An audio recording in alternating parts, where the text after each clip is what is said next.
जलावा चढ़ावे जई हो, जलावा चढ़ावे जई हो शिवलावा के पगली। गौरा मैया के सैया से मंगी होई है पगलवा के पगली। गौरा मैया के सैया से मंगी होई है पगलवा के पगली।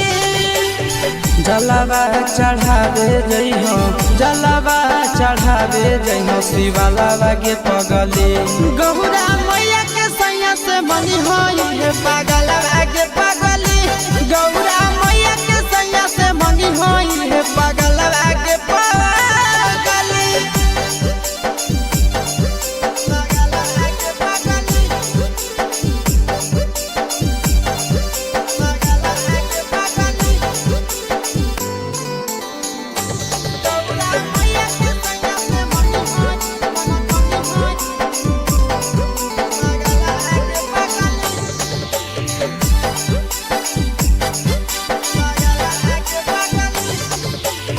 सावनों में कदी है भोले बाबा के धायनावा।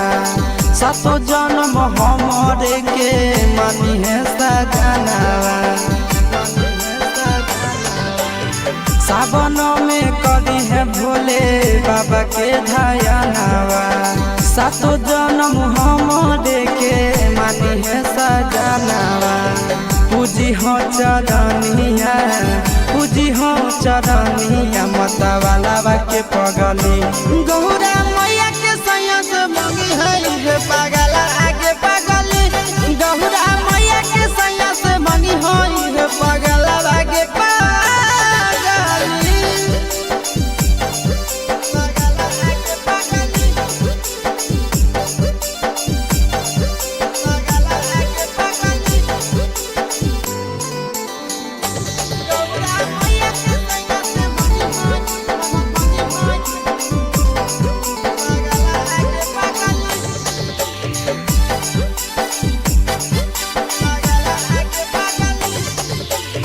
सावन के पहिला सोमारी भूखल रही हो।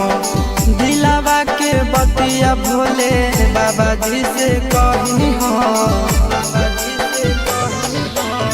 सावन के पहिला सोमारी भूखल रही हो। दिलावा के बतिया भोले बाबा जी से कही हो। बतिया चिंटू आशीष के बतिया तू रखी हो। खायला